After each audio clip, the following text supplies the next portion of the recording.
The Super Tiny Ghost by Marilee Mayfield. It was cold out at night and there were piles of snow, but inside the house was a warm Christmas glow. The super tiny ghost just couldn't wait to see how the children had planned to decorate their tree.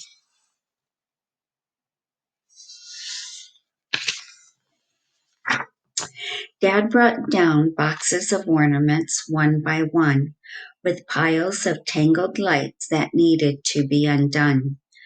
Mom had made fresh gingerbread for the family to eat and hot chocolate with marshmallows for a special treat.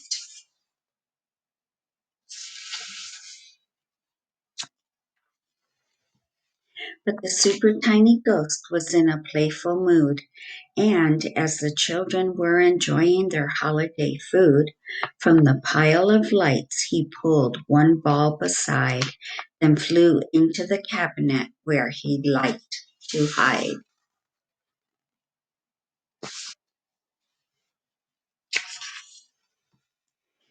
He watched through a hole as Dad adjusted each light. That's strange, Dad said. They are in good and tight, but nothing seems to happen when I plug the lights in. Then the super tiny ghost began to sneakily grin.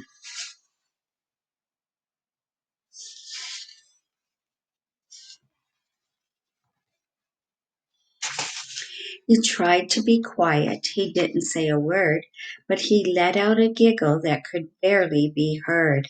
The girl gasped. What's that sound? Did you hear it too? The boy nodded. It must be the ghost. What should we do?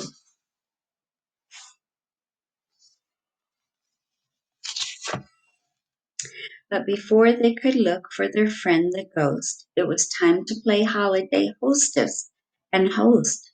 Grandpa and Grandma were knocking at the door with gifts that could stack from ceiling to floor.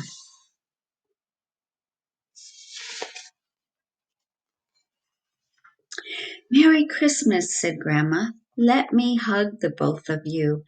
Wow, said Grandpa, you've grown since we saw you two. The boy hugged his grandpa. Couldn't wait for you to get here. The girl piped in. We've missed you since last year. Mom said you arrived just in time to help us decorate. We pulled everything from the attic and started to uncrate. Grandpa studied the tree. Don't the lights go on first? Dad sighed. Yeah, these tangled lights are the worst.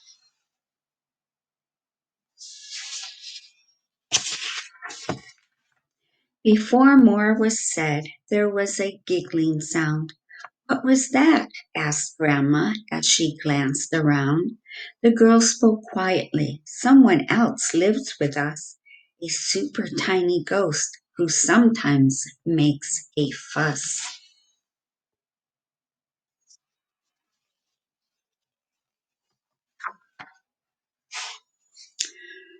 That's spooky, said Grandpa, but it's kind of cool too. What kinds of things does this tiny ghost do? The girl smiled. He's friends with the bats that live in the attic. The boy nodded and causes wooden creaks and electrical static. Does he giggle? Asked Grandma. That's what I thought I heard. Yes, said the girl. Groans and moans too, but never a word. Oh dear, said Grandma. I can't sleep in such a noisy house. Don't worry, said the boy. At night he's as quiet as a mouse.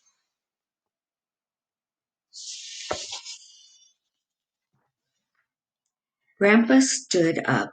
The giggling came from the cabinet here. I don't think there's anything inside to fear. The tiny ghost got nervous and curled up into a ball. When Grandpa opened the door, he flew out fast down the hall.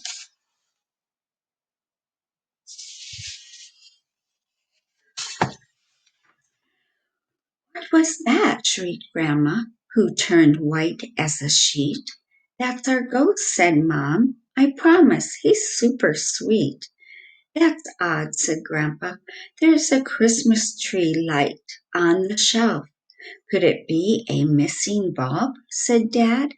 I checked the lights myself.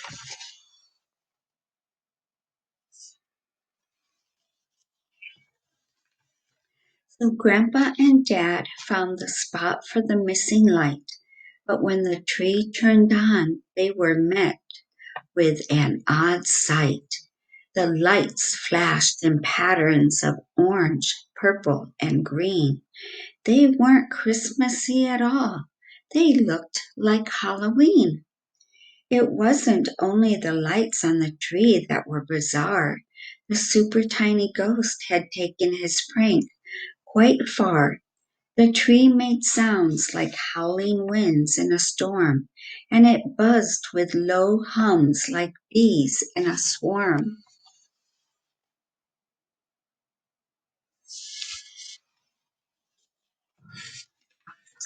I think your ghost has made our Christmas tree spooky, said Grandma. His sense of humor is decidedly kooky. Then she laughed out loud. It was just so outrageous, and they all broke into laughter. It was downright contagious.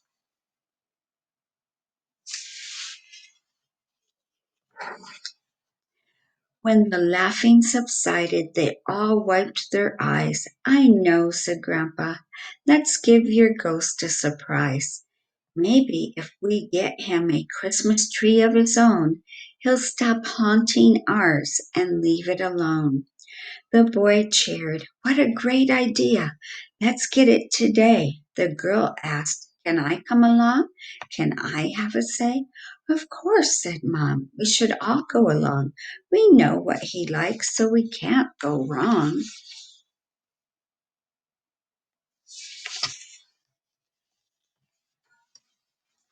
They went to buy a tree, but there weren't many on the lot. The owner said, Sorry, this is all that we've got. Then Grandma found it. It was a perfect ghostly tree. It was covered with cobwebs and marked, Take me, I'm free.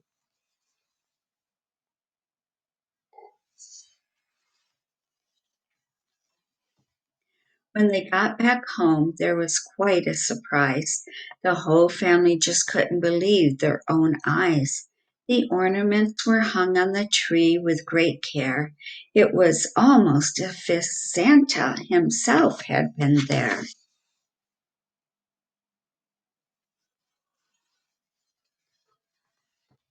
The packages were arranged in an organized pile. Everything had been done with finesse and style. The super tiny ghost had decorated the tree. Even the Christmas lights now worked perfectly.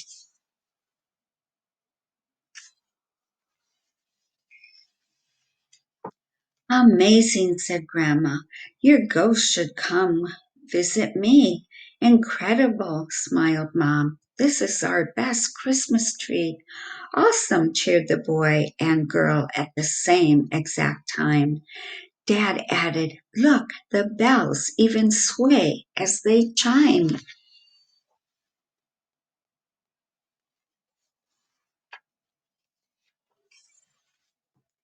They took his tree to the basement, the ghost's favorite place.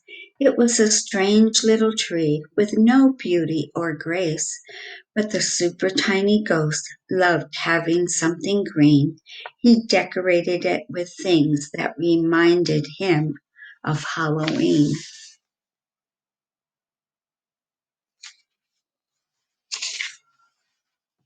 The fireplace was roaring, and his family was upstairs. They were laughing and happy and free of daily cares. It was the merriest Christmas in his home by the sea, and for the super tiny ghost, it was the perfect place to be.